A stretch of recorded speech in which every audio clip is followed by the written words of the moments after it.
Mark 48 టోర్పిడో ప్రపంచ నౌకాదళాల్లో అత్యంత ప్రమాదకరమైన సముద్ర గర్భ ఆయుధాల్లో ఒకటి.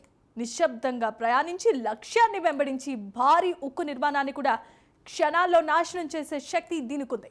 ఇంతకీ ఈ టార్పిడో ఎలా పనిచేస్తుంది? ఒకే ఒక్క దాడితో భారీ యుద్ధ నౌక ఎందుకు మునిగిపోతోంది? సముద్ర యుద్ధాల్లో సబ్మెరైన్ల పాత్ర ఇప్పుడు ఎందుకని మళ్లీ పెరుగుతోంది?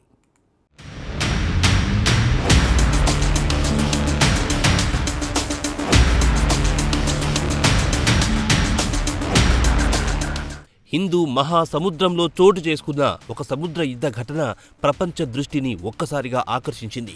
కొన్ని వేల మైళ్ల దూరంలో ప్రయాణిస్తున్న ఇరాన్ యుద్ధ నౌకను నీటి దిగువ నుంచి అమెరికా జలాంతర్గామి లక్ష్యంగా చేసుకుని దాడి చేయడం అంతర్జాతీయ స్థాయిలో పెద్ద చర్చకు దారితీసింది.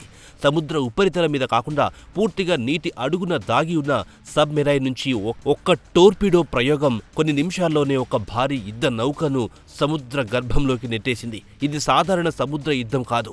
రెండో ప్రపంచ యుద్ధం తర్వాత అరుదుగా జరిగిన సబ్మెరైన్ దాడులలో ఒకటిగా ఈ ఘటనను నిపుణులు విశ్లేషిస్తున్నారు. హిందూ మహాసముద్రంలో శ్రీలంక తీరానికి సమీపాన జరిగిన ఈ ఘటనలో అమెరికా ఉపయోగించిన ఆయుధం మార్క్ 48 టోర్పిడో.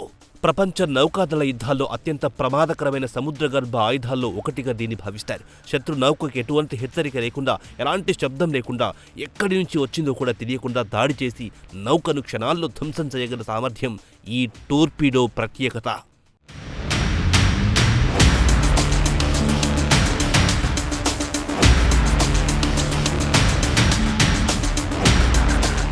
టోర్పిడో దాడికి గురైన యుద్ధ నౌక ఐరిస్ దేనా ఇటీవల భారత్లో జరిగిన అంతర్జాతీయ నౌకాదళ విన్యాసాల్లో కూడా పాల్గొంది. విశాఖపట్నంలో జరిగిన మల్టీనేషనల్ నావల్ ఎక్సర్సైజ్లో పాల్గొని తిరిగి స్వదేశానికి వెళ్తుండగా ఈ దాడి జరిగినట్టు సమాచారం. దాదాపు 130 నుంచి 180 మంది సిబ్బంది ఉన్న ఈ నౌకపై టోర్పిడో దాడి చేసింది. పేలుడు తర్వాత నౌక నిర్మాణం తీవ్రంగా దెబ్బతిని కొద్దిసేపటికి సముద్రంలో మునిగిపోయింది.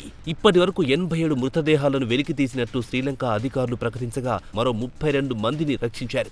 ఇంకా పలువురు గల్లంతయ్యారు. ఈ ఘటన అంతర్జాతీయ సముద్ర చట్టాల ఉల్లంఘన అంటూ ఇరాన్ తీవ్రంగా ఖండించింది.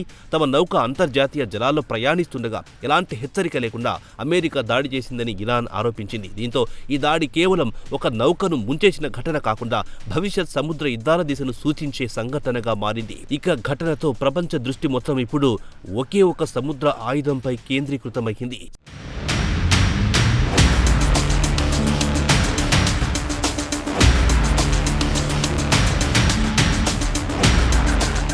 సముద్ర గర్భంలో ప్రయాణించే క్షిపణి వ్యవస్థ మార్క్ 48 టోర్పిడోను అమెరికా నౌకాదళం దాదాపు 50 సంవత్సరాల క్రితమే సేవల్లోకి తీసుకుంది.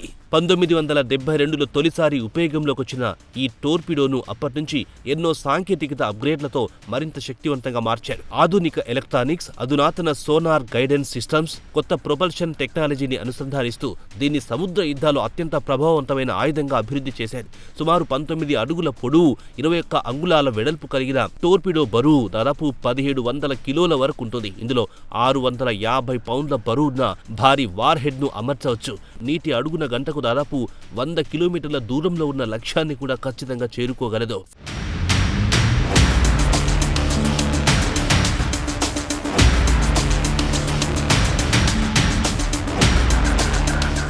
సాధారణంగా యుద్ధ నౌకలపై దాడి చేసే యాంటీ షిప్ క్షిపణులు సముద్ర ఉపరితల మీద నుంచి నౌకను లక్ష్యంగా చేసుకుంటాయి.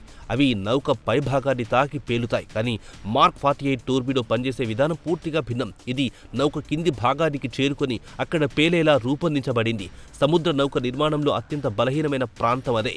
టోర్పిడో నౌక కింద పేలినప్పుడు భారీ గ్యాస్ బుడుగ ఏర్పడుతుంది. అది ఒక్కసారిగా విస్తరించి తిరిగి కుదించుకుంటుంది. ఈ ప్రక్రియలో నౌక కింద ఉన్న నీటి మద్దతు ఒక్కసారిగా తగ్గిపోతుంది. ఫలితంగా వేల టన్నుల బరువున్న ఉక్కు నిర్మాణం పైకి తేలి వెంటనే కిందకు పడుతుంది. ఆ సమయంలో నౌక హాల్ విరిగిపోవచ్చు. కొన్నిసార్లు నౌక మధ్యలోనే 2 ముక్కలవుతుంది. ఇదే కారణంగా టోర్పిడో దాడి చాలా సందర్భాల్లో నౌకను పూర్తిగా ముంచేస్తుంది.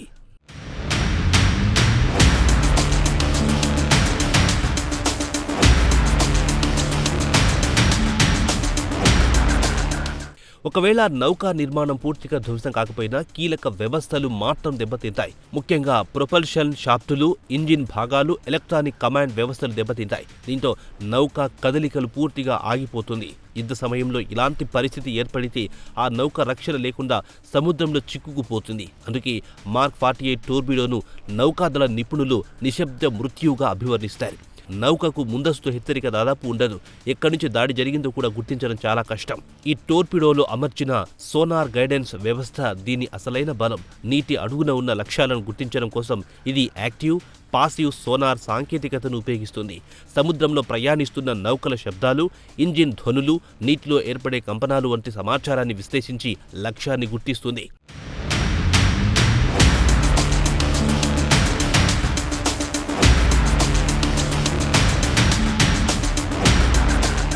టోర్పిడో ప్రయోగించిన తర్వాత కూడా సబ్మెరైన్లో ఉన్న ఆపరేటర్లు దాని మార్గాన్ని నియంత్రించే అవకాశం ఉంటుంది.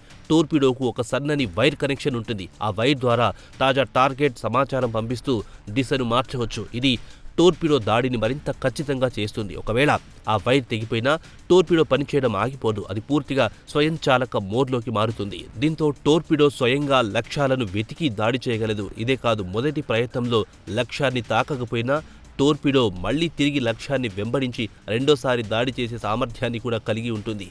ఈ రీ-ఎంగేజ్ సామర్థ్యం కారణంగా శత్రు నౌకలకు తప్పించుకునే అవకాశాలు చాలా తక్కువగా ఉంటాయి. మార్క్ 48 టోర్పిడో తయారీ ఖర్చు కూడా ఎక్కువగానే ఉంటుంది. ఒక్కో టోర్పిడో తయారీకి దాదాపు $4.2 మిలియన్ల ఖర్చవుతాయి. భారత కరెన్సీలో ఇది సుమారు 38 కోట్ల రూపాయలకు సమానం.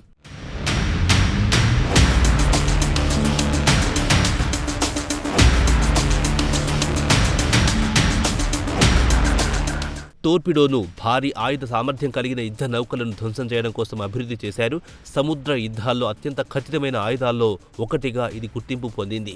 ఇరాన్ యుద్ధ నౌక ఐరిస్ తేనా ఘటనలో కూడా ఇదే టోర్పిడో ఉపయోగించినట్టు అమెరికా రక్షణ వర్గాలు వెల్లడించాయి. లాస్ ఏంజిల్స్ క్లాస్కు చెందిన ఫాస్ట్ అటాక్ సబ్మెరైన్ నుంచి ఒకే టోర్పిడో ప్రయోగించబడింది.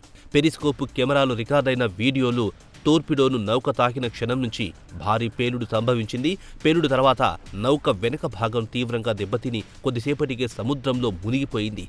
ఈ దాడిని అమెరికా రక్షణ మంత్రి క్వైట్ డెత్గా పేర్కొన్నారు. ఇక ఈ ఘటనతో మరో కీలక అంశం కూడా స్పష్టమైంది. గత కొన్ని దశాబ్దాలుగా సబ్మెరైన్లు ప్రధానంగా గూఢాచార్యం, పర్యవేక్షణ, అణునిరోధక శక్తి ప్రదర్శన వంటి పనులకే ఉపయోగించబడుతున్నాయి. కానీ ఈ దాడి తర్వాత మళ్లీ సబ్మెరైన్లు ప్రత్యక్ష దాడుల్లో కీలక పాత్ర పోషించే అవకాశాలు పెరుగుతున్నాయని రక్షణ విశ్లేషకులు భావిస్తున్నారు.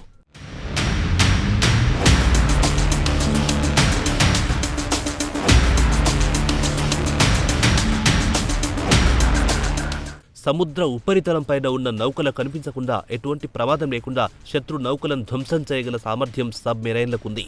నీటి అడుగున నిశ్శబ్దంగా సంచరించే సబ్మెరైన్లను, వాటి నుంచి ప్రయాణించే అత్యాధునిక టోర్పిడోలు, క్షణాల్లో భారీ యుద్ధ నౌకలను కూడా సముద్ర గర్భంలో నెట్టే శక్తి అన్నీ కలిపి ప్రపంచ నౌకాదళ వ్యూహాల్లో టోర్పిడోల ప్రాముఖ్యత పెరిగినట్లు సూచిస్తున్నాయి. హిందూ మహాసముద్రంలో జరిగిన ఈ ఘటన కేవలం ఒక నౌక మునిగిన అంశం మాత్రమే కాదు, భవిష్యత్ సముద్ర యుద్ధాలు ఎలా ఉండబోతున్నాయో చూపించిన సంకేతం.